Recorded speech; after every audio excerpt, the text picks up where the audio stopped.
मोदी चाचा आज 3 दिन हो गए अपने को तरबूज का ढेर लगा के बैठे हुए, पर अभी तक कोई ढंग का ग्राहक नहीं आया जो सारे तरबूज खरीद ले। बताओ इस तरह कब तक यहाँ पे बैठे रहेंगे? हमें तो समझ में नहीं आ रहा है कि ग्राहक क्यों नहीं आ रहे हैं तरबूज का, जो कि गर्मी भी इतनी ज्यादा हो रही है। राहुल तुम परेशान मत हो, ग्राहक तो कोई ना कोई आएगा ढंग का। अभी तक जो ग्राहक आए वो औने पौने दाम देने वाले आए। सोच रहे कोई ढंग का व्यापारी आ जाता तो सारे तरबूज एक साथ खरीद लेता, हम भी फ्री हो जाते, घर चले चलते अपने। मोदी चाचा चाहे तुम इकट्ठा बेचो तरबूज को, चाहे फुटकर में बेचो, इससे मुझे कोई मतलब नहीं है। पर जितने दिन मैं तुम्हारे साथ यहाँ बैठा हूँ उतने दिन की मैं दिहाड़ी ले लूंगा, ये समझ लेना। नहीं तो बाद में बोलो कि तरबूज बिके नहीं तो मैं दिहाड़ी कहाँ से लूँ? भाई दिहाड़ी तो मुझे चाहिए, चाहे किसी भी कीमत में देनी पड़े तुमको। केजरीवाल तुमको भी बड़ी जल्दी हो रही है। अरे भाई दिहाड़ी दूंगा, जितने दिन बैठे हो उतने दिन दिहाड़ी दूंगा। जब मैं तय करके लेके आया हूँ तो तुम परेशान क्यों हो रहे हो? पहले मेरे तरबूज तो बिक जाने दो। ये शुभ मनाओ कि कोई ढंग का ग्राहक आ जाए जो सारे तरबूज इकट्ठा खरीद ले, मैं तुम्हें दिहाड़ी भी इकट्ठा दे दूंगा। तुम परेशान मत हो। केजरीवाल जी तुमको मोदी जी पे जरा सा भी विश्वास नहीं है? अरे भाई विश्वास करना सीखो, मैं भी तो पार्टनरशिप में काम कर रहा हूँ तरबूज का मोदी जी से, तो मुझे तो विश्वास है। तुम भी विश्वास करना सीखो, तुम्हारी दिहाड़ी मिलेगी।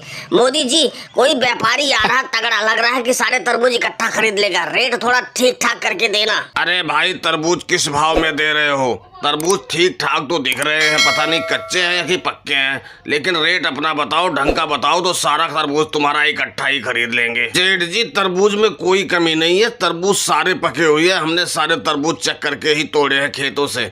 और रही रेट की बात, अगर जो तुम इकट्ठा खरीदना चाह रहे हो तो मैं सही बताऊं आपको 100 रुपए पसेरी दे दूंगा। भाई 100 रुपए पसेरी तो बहुत महंगा बता रहे हो। अभी पीछे दुकान एक लगा रखा है, एक अखिलेश नाम का किसान है, वो तो हमें 90 रुपए पसेरी दे रहा था, लेकिन हमने नहीं लिया। अब तो मुझसे भी ज्यादा बता रहे हो, तो बताओ हम कैसे तुम्हारा तरबूज खरीद ले? सेठ जी जो तुम अखिलेश की बात कर रहे हो कि वो 90 रुपए किलो में तरबूज दे रहा है, तो पहले मैं बताऊं तुमको, अखिलेश के तो आधे तरबूज कच्चे होते हैं और आधे पके होते हैं, तो वो 90 क्या 70 में भी दे देगा अगर जो उससे तुम ले लोगे। लेकिन मेरे तरबूज की गारंटी है, मेरे तरबूज एक भी कच्चे नहीं है, सारे के सारे पके हुए हैं। वो बात तो तुम्हारी ठीक है, लेकिन फिर भी तुम्हारे तरबूज के रेट ज्यादा है, कुछ कम कर लो तो दे दो, सारे तरबूज इकट्ठा ले लूंगा।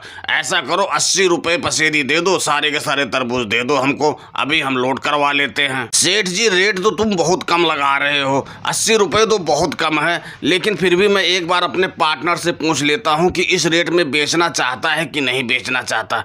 अरे राहुल, सेठ जी तो 80 रुपए पसेरी दे रहे हैं, क्या करूँ, बेच दूं? मोदी चाचा अगर जो सारे तरबूज इकट्ठे बिक रहे हैं तो बेच दो, कब तक हम यहाँ बैठे रहेंगे? ठीक है सेठ जी, मेरा पार्टनर भी कह रहा है बेच दो, तो ले जाओ आप 80 रुपए में सारे तरबूज ले जाओ। बुलाओ अपने लेबर को और लोड करे इसको। चलो साहब भैया गाड़ी बुलवाओ और ये सारे तरबूज लोड करो उसमें, हमारा इनका सौदा हो गया। ये लो सेठ जी पैसे पकड़ो, अब ये तरबूज हमारे हुए। सेठ जी गाड़ी तो मैं बुला दूंगा, गाड़ी तो अभी आ जाएगी, गाड़ी की कोई टेंशन नहीं है। पर एक बात पहले सुन लो, 50 रुपए कुंटल लगेंगे लोड करने के, इतना याद रखना, नहीं बाद में कहो कि इतने नहीं इतने दूंगा। और दोस्तों वीडियो पसंद आई हो तो वीडियो को लाइक और सब्सक्राइब करना ना भूलें। धन्यवाद।